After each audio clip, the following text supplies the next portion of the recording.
Hello students, Maths for Competitive Exam Part 13. Question number 1 from Ratio and Proportion. Question में given है कि एक व्यक्ति अपने 4 पुत्रों ए, बी, सी और डी के बीच एक राशि को 2, 3, 4 और 5 के अनुपात में बांटा तथा उसने दोगुनी राशि को उन्हीं के बीच क्रमशः 9, 8, 7 और 6 के अनुपात में बांटा। तो किसे न्यूनतम राशि प्राप्त हुई हमको फाइंड आउट करके बताना है। तो चलिए क्वेश्चन को सॉल्व करते हैं और देखते हैं इसका आंसर क्या आता है। काफ़ी इंपॉर्टेंट क्वेश्चन है। तो सबसे पहले क्या हुआ कि जो एक राशि को जो व्यक्ति ने 4 के बीच में जो बांटा है उसका अनुपात दिया हुआ है और साथ ही में उसने दुगनी राशि को उन्हीं के बीच में 9, 8, 7 और 6 के अनुपात में बांटा है। तो न्यूनतम राशि किसको प्राप्त हुई वो हमको फाइंड आउट करना है। तो सबसे पहले अगर मैं आपको क्लियर कर दूं तो देखो, हमको राशि के बारे में नहीं पता कि कितनी राशि है जो हमने बांटा है। अगर मैं x मान के फाइंड आउट करता हूं तो भी इसमें काफ़ी प्रॉब्लम क्रिएट हो सकती है। तो अगर मान लेते हैं कि जो a को राशि मिली है वो आपका a की वैल्यू यहाँ पे जब वो पहली राशि को बांटता है तो a का रेशियो आपका 2 का है अपॉन में सभी का सम, तो 5, 4, 9, 3, 12 और 2, 14। तो यहाँ पे उस नंबर से उस राशि से मल्टीप्लाई करनी पड़ेगी, ठीक है। और अगर मैं जब वो दुगनी राशि को बांटता है उन्हीं के बीच में, तो मान लेते हैं कि यहाँ से अगर मैं ए की राशि चेक करना चाहूँ तो ए का रेशियो आपका न्यूमरेटर में आएगा और दोनों का और सभी का सम जो होगा वो डिनोमिनेटर में आएगा। तो ये हो जाएगा आपका 9, 8, 17, 17 और 7 24 और 24 और 6 30। तो उम्मीद करता हूँ मेरा पढ़ाया हुआ आपके समझ में आ रहा होगा। तो यहाँ पर भी कोई ऐसी राशि होगी जो इस राशि की डबल होगी। तो अगर मैं x मान के करता हूँ तो मुझे न्यूमरेटर और डिनोमिनेटर में डिफरेंट जब डिनोमिनेटर रहेंगे तो मैं डायरेक्ट जो है फ़र्क नहीं पता कर पाऊँगा आखिर मैं इसमें करूँ क्या, ठीक है। तो हम पता नहीं कर पाएंगे कि कौन सी राशि किसको सबसे कम मिली है, ठीक है। तो न्यूनतम राशि हमको बताना है। हमें कोई राशि माननी पड़ेगी जो दोनों के मल्टीपल में आए, जिसको हम बोलते हैं लीस्ट कॉमन मल्टीपल। तो लीस्ट कॉमन मल्टीपल जो दोनों के मल्टीपल में आए तो मैं आपको क्लियर कर दूं। तो पहला देखो, अगर 70 अगर मैं देखूं तो 14 के टेबल में तो आता है, ठीक है ना, बट 30 के टेबल में नहीं आता। तो इसके बाद 14, 10 जा 1, 40 को अगर मैं चेक करता हूँ तो 14 के टेबल में तो आ जाएगा बट 30 के टेबल में नहीं आएगा। तो मैं आपको क्लियर कर दूँ तो यहाँ पे एक नंबर है आपका 210, ठीक है। तो ये आपका 14 की अगर हम 15 से मल्टीप्लाई करते हैं, ठीक है ना, 14 5 जा 70, 14 10 जा 140 और 14 15 टाइम में 210। तो ये 14 से कट जाएगा और साथ ही साथ अगर मैं इस 210 का डबल लेके चलूँ तो यहाँ पे क्या आ जाएगा 420, जो आपका 30 से कट जाएगा। तो ये आपका इन दोनों का एलसीएम हुआ जो दोनों के मल्टीपल में आता है, ठीक है। तो ये नंबर ऐसा है 210 जो क्या है आपका दोनों के मल्टीपल में आता है और ये इसका एलसीएम कहलाएगा 14 का और 30 का, ठीक है। बट यहाँ पे हमने 210 क्यों नहीं लिया, क्योंकि ये दुगनी राशि हमको लेनी थी इसकी। तो दुगनी राशि भी हमको चेक करना है कि क्या उसके मल्टीपल में आता है या नहीं। तो इसका मतलब यहाँ से अगर मैं ए की वैल्यू फाइंड आउट करूँ तो ये हो जाएगा 14 एकम 14, आपका बचेगा 7 और 14 पंजे 70, ठीक है। 15 दूनी 30। तो यहाँ से ए की वैल्यू कितनी आ गई 30 रुपये। अगर मैं यहाँ से अगर मैं चेक करूँ तो 0 से 0 कट जाएगा और 3 एकम 3, 3 चौका 12, ए की वैल्यू यहाँ से कितनी आ गई 14 रुपये। तो दोनों को अगर मैं ऐड कर दूँ तो आपको क्लियर हो गया होगा कि 30 और 14 कितना होता है 44 रुपये। तो अब मैं आपको क्लियर कर दूं तो अगर मैं यहाँ से b की वैल्यू फाइंड आउट करना चाहूँ तो आपको पता है डिवाइड होने पे यहाँ पे पहले b की वैल्यू ऊपर न्यूमरेटर में 3 है और यहाँ पे अपोन में 14 आ जाएगा और दोनों की गुणा जो है पूरा 210 से करेंगे तो ये 15 आ जाएगा यहाँ से। तो 15 तियाँ कितना आ जाएगा 45। अगर मैं दूसरे वाले की बात करूँ तो यहाँ से अगर मैं b की वैल्यू फाइंड आउट करना चाहूँ तो ये 8 आ जाएगा और 8 गुणा आपका ये 30 से 14 बार में कटा है, 14 अट्ठे 112। तो यहाँ पे देखो 14 निम्मा, यहाँ 9 से गुणा करना था, मैं थोड़ा सा वो हो गया। तो ये 14 निम्मा कितना होता है 126। तो ये 126 था, यहाँ पे 14 नहीं आएगा, थोड़ी यहाँ कन्फ्यूजन हो गई है। 126 ये और आपका ए की वैल्यू यहाँ पे कितनी आती है 30 ही है। तो ये हो जाएगा 156, 56 हो जाएगा। ठीक है, उम्मीद करता हूँ आपके समझ में आ गया होगा। अगर मैं यहाँ पे इस 45 को अगर मैं 112 में जोड़ दूँ तो 5 2 7, ठीक है, और 4 और 1 5, और ये हो जाएगा 1। तो 157 आ गया आपका बी की वैल्यू। ये 156 आपकी ए की है, 157 बी की है। अगर मैं सी की वैल्यू फाइंड आउट करना चाहूँ तो मैं सी की वैल्यू उसके नीचे ही फाइंड आउट कर देता हूँ। ठीक है, तो सी की वैल्यू आपको पता है, यहाँ पे पहले वाले में 4 का रेशियो है, तो इसकी गुणा किससे करनी पड़ेगी मुझे, 15 से, जो कट के आपका आता है। तो 15 चौका 60, तो पहले वाले से आ गया। अगर मैं दूसरे की बात करूँ तो दूसरे से जो सी आएगा वो आपका सी की वैल्यू यहाँ पे 7 है। 7 की गुणा किससे करनी पड़ेगी आपको, 14 से। तो 14 सत्तर कितना होता है आपका, तो 98 होता है। 98 ये और 60 ये, तो अगर मैं इसको ऐड कर दूं तो 8 तो आपका इक्वल टू में, इसको मैं यहाँ ऊपर लिख लेता हूँ। ठीक है, तो अगर मैं इसको ऊपर लिख लूँ तो ये हो जाएगा 8 एज इट इज़ रहेगा, और 9 6 कितना होता है 15। तो देखो पहले वाले में 156 आया, दूसरे में 157 आया, तीसरे वाले में 158 आया। तो अगर मैं चौथे वाले की बात करूं तो चौथे वाले को भी मैं यहीं पे फाइंड आउट कर देता हूं। तो डी की वैल्यू फाइंड आउट करने के लिए डी की वैल्यू पहले वाले में तो 5 है, और गुणा किससे करनी पड़ेगी, मल्टीप्लाई करने पे 15 आया था, तो 15 से गुणा करनी पड़ेगी। तो 15 पंजे 75 आ गया यहाँ से। अगर मैं दूसरी वैल्यू डी की फाइंड आउट करना चाहूँ जो दुगना वाला है, तो यहाँ से डी की वैल्यू आपका यहाँ पे अनुपात 6 का है। इस 6 की गुणा किससे करनी पड़ेगी मुझको, इस 6 की गुणा करनी पड़ेगी किससे मुझे, 14 से। तो 14 पंजे 70, 14 6 84। तो देखो 84 और 75 ये वाला दोनों को अगर मैं ऐड कर दूं तो देखो 5 4 9 आ जाएगा, और आपका 8 और 7 कितना होता है, तो ये होता है आपका 8 और 7, 8 2 10 5 15, 159। तो देखो एक एक नंबर बार बार बढ़ता जा रहा है। पहले 156 था, फिर 157 आ गया, फिर 158 आने के बाद फिर अब आपका लास्ट में 159 आ गया। तो कह रहा है कि सबसे न्यूनतम राशि कौन सी है, तो आपको यहाँ से क्लियर हो गया होगा कि सबसे न्यूनतम राशि आपकी ए वाली है, जो आपकी 156 आपका आंसर आया था। इसका ऑप्शन नंबर जो है बी आंसर है। उम्मीद करता हूँ मेरा पढ़ाया हुआ आपको एकदम अच्छे से क्लियर हो गया होगा। तो चलिए नेक्स्ट क्वेश्चन को सोल्व करते हैं और देखते हैं उसका आंसर क्या आता है। नेक्स्ट क्वेश्चन में दिया है कि 2210 रुपये को ए बी तथा सी के बीच इस प्रकार बांटा जाता है कि ए का हिस्सा बी और सी के हिस्से का 4/9 भाग है, तथा बी का हिस्सा ए और सी के हिस्से का 7/10 भाग है। तो सी का हिस्सा क्या है। तो अगर मैं आपको क्लियर कर दूं तो टोटल पैसे आपको दिए हुए हैं जो तीनों के बीच में बांटा जाना है। तो इसमें कंडीशन क्या गिवन है, पहली कंडीशन कहता है जो ए का जो हिस्सा है वो बी और सी मतलब दोनों को मिलाकर बी प्लस सी के हिस्से का 4/9 भाग है।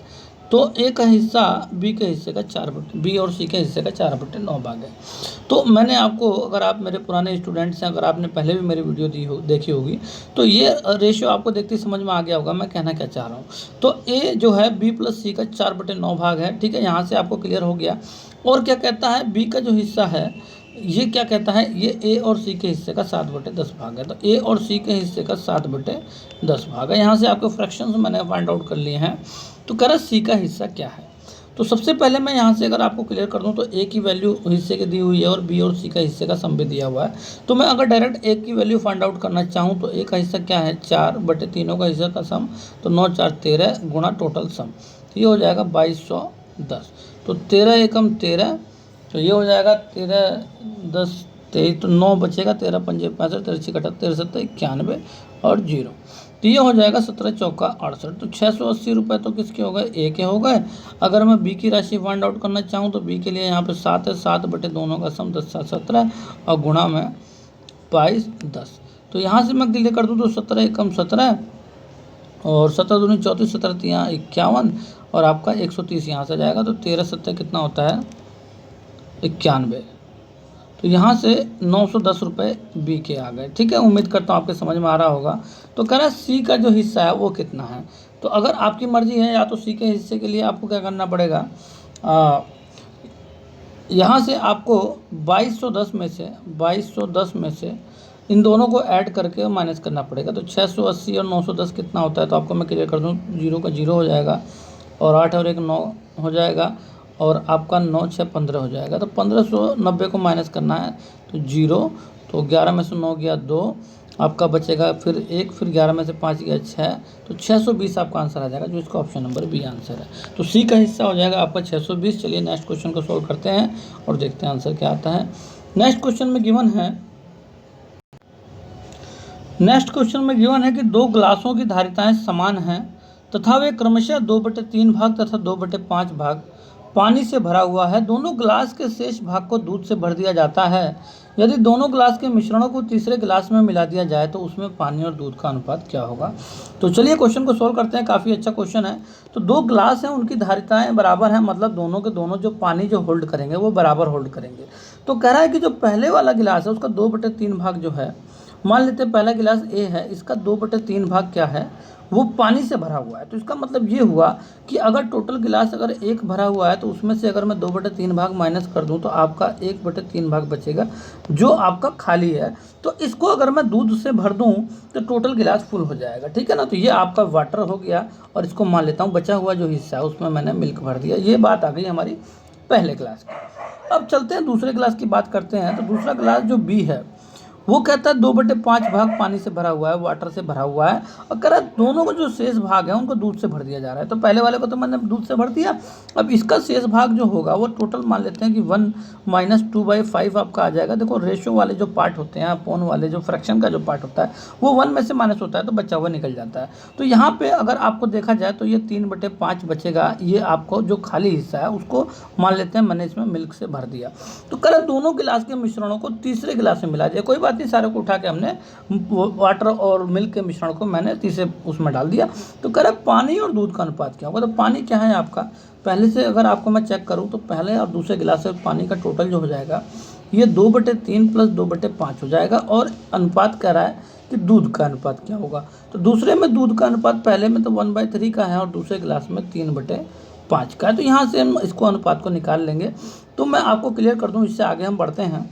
तो देखो पहले वाले से 5 × 15 आपका आ जाएगा एलसीएम, और ये हो जाएगा 5 दूनी 10 और 3 दूनी 6, क्रॉस मल्टीप्लाई कर देंगे तो ये हो जाएगा 16/15। रेशो आपका अगर मैं यहाँ से देखूँ तो यहाँ भी अपोन में 15 आ जाएगा और ये हो जाएगा 5 × 5 और 9, ये हो जाएगा आपका 14। तो 15 से 15 आपके आपस में कैंसिल आउट हो जाएंगे और 16:14 का रेशो बन जाएगा, जिसको आप 2 × 8 = 16 और 2 × 7 = 14 कर सकते हो। तो 8:7 का रेशो है, जो इसका ऑप्शन नंबर ए आंसर है। उम्मीद करता हूँ काफ़ी इजी तरीके से मैंने क्वेश्चंस को आपको सोल्व कराया है। मेरा पढ़ाया हुआ अच्छा लगा तो जरूर बेटे एक लाइक जरूर हिट कीजिएगा, साथ ही साथ हमारे चैनल को जरूर सब्सक्राइब कीजिएगा। नेक्स्ट क्वेश्चन को चलिए सोल्व करते हैं, देखते हैं आंसर क्या आता है। कह रहा है ए बी सी तथा डी के बीच में 3690 रुपये को इस तरह बांटा जाता है कि A/C बराबर B/D बराबर C/B बराबर 4/5 है। तो B की राशि कितनी प्राप्त हुई। तो देखो यहाँ पे आपको क्या कर दिया गया है, सभी को बराबर दिखाया गया है, किसके 4/5 के। तो ऐसे में हम डायरेक्ट ए की और बी की और सी की वैल्यूज़ को हम 4 नहीं मान सकते। कहने का मतलब ये कि जो सामने सामने वैल्यूज़ हैं यहाँ प्रॉब्लम हो जाएगी। मैं आपको क्लियर कर दूँ तो A/C का मतलब होता है A/C, इसकी वैल्यू 4/5 है, 4:5 हो जाएगा। अगर मैं बी और डी की बात करता हूँ, B/D की, B/D की, तो वो भी फिर 4:5 हो जाएगा। और आपका C रेशो जो B बचा हुआ है इसके रेशो भी 4/5 हो जाएगा। क्यों? क्योंकि सामने आमने सामने सभी अपोन में है तो ये सभी रेशो में सामने हो जाएंगे। तो B की राशि फाइंड आउट करने के लिए हमको ध्यान रखना है जो भी वैल्यूज़ आपस में कॉमन है उनकी वैल्यू बराबर होनी चाहिए, नहीं तो इसको फाइंड आउट करना बहुत मुश्किल हो जाएगा। तो मैं आपको क्लियर कर दूं तो देखो यहाँ पर आपका एक बी है और एक यहाँ पे आपका बी है। तो यहाँ पे बी की वैल्यू 5 है और यहाँ पे 4 है, और डिफरेंट है। और यहाँ पे सी की वैल्यू 4 है और यहाँ पे सी की वैल्यू 5 है। सारी वैल्यूज जो कॉमन है आपस में वो सभी डिफरेंट है। तो इसको हमको बराबर करना पड़ेगा, नहीं तो राशि निकालना बड़ी मुश्किल हो जाएगी।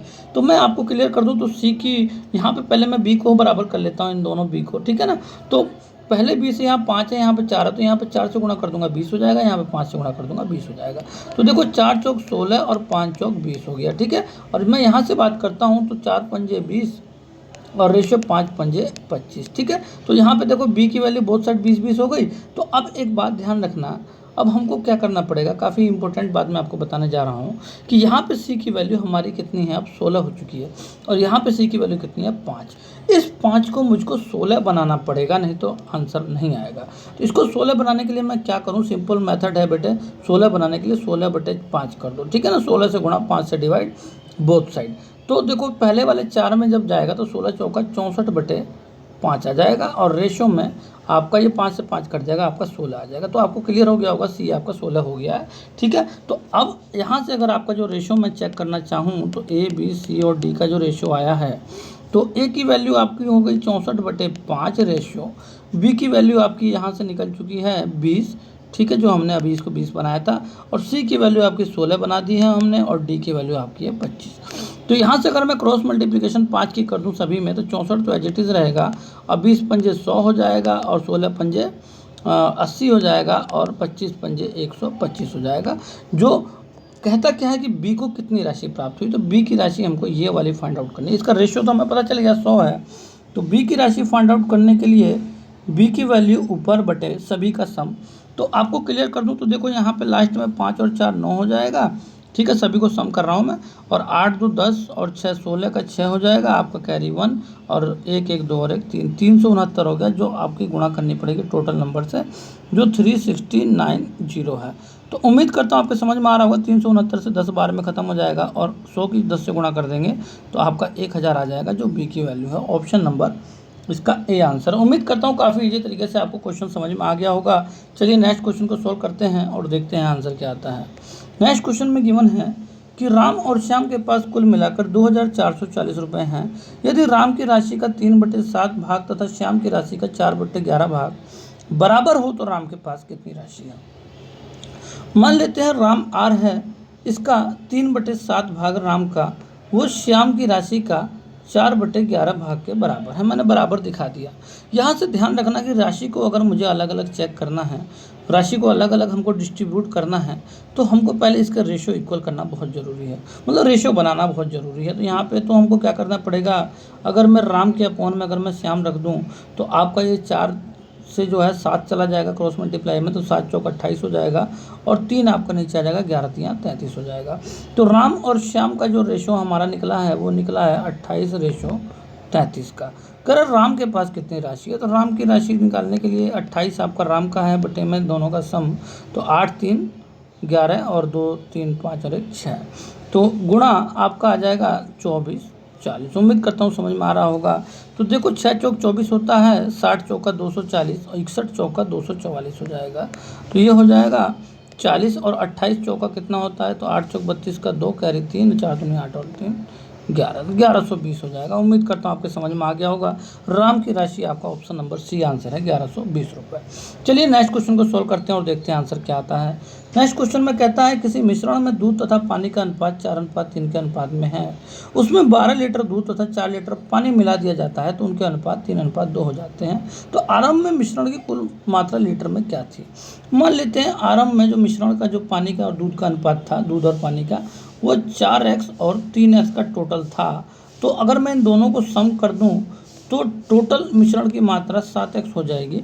तो पूछ रहा है आरंभ में कुल मात्रा लीटर में क्या थी मिश्रण की। तो अगर मैं यहाँ से x की वैल्यू फाइंड आउट कर दूं और 7 से गुणा कर दूं तो टोटल मिश्रण की मात्रा निकल जाएगी। बट वो निकलेगी कैसे, पहले तो वो कह रहा है कि दूध और पानी का अनुपात आपको दिया हुआ है, तो हमें तो पता नहीं है ना टोटल दूध और पानी कितना। मान लेते हैं पहले 4x टोटल दूध था और अपोन में 3x टोटल पानी था। तो दूध कह रहा है 12 लीटर को मिलाया गया, दूध में मिला दो, और नीचे जो पानी है उसमें 4 लीटर पानी मिला दो, तो नया अनुपात 3:2 हो जाता है। तो यहाँ से x की वैल्यू फाइंड आउट करना इजी हो जाएगा, क्रॉस मल्टीप्लाई कर देंगे।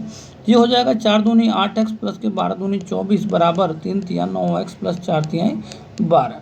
तो यहाँ से देखो 8x उधर चला जाएगा RHS में राइट हैंड साइड, तो आपका x बचेगा, और 12 इधर आ जाएगा, तो 24 में से 12 गया, 12 बचेगा। x की वैल्यू 12 आ गई है। तो देखो 7x तो मैंने निकाला ही था, तो 7 गुणा x की वैल्यू मैंने 12 फाइंड आउट कर दिया है, तो 12 पंजे 60, वार्षिक 72, 12 सत्ते 84, तो 84 लीटर टोटल मिश्रण की मात्रा है, जो इसका ऑप्शन नंबर डी आंसर है। उम्मीद करता हूँ काफ़ी इजी तरीके से आपको कुछ समझ में आ गया होगा क्वेश्चन। चलिए नेक्स्ट क्वेश्चन को सोल्व करते हैं और इसको देखते हैं। कह रहा है ए बी सी तथा डी की आय में क्रम से 5 6 8 और 9 का अनुपात है तथा उनके खर्चों में 8 9 10 और 7 का अनुपात है। यदि डी का खर्च 400 रुपये हो तथा बी की आय 3600 रुपये हो तो सभी व्यक्तियों की कुल बचत क्या होगी। तो चलिए इस क्वेश्चन को सॉल्व करते हैं और देखते हैं आंसर क्या आता है। या एक काम करते हैं, लास्ट क्वेश्चन है हमारे चैप्टर का, इसको आप लोग करके देखिएगा, इसका आंसर मुझे ज़रूर कमेंट करके बताइएगा। अगर आपसे नहीं होता है तो मुझे कमेंट करके बताइएगा, मैं आपको इस क्वेश्चन को समझा दूंगा। Okay students, bye.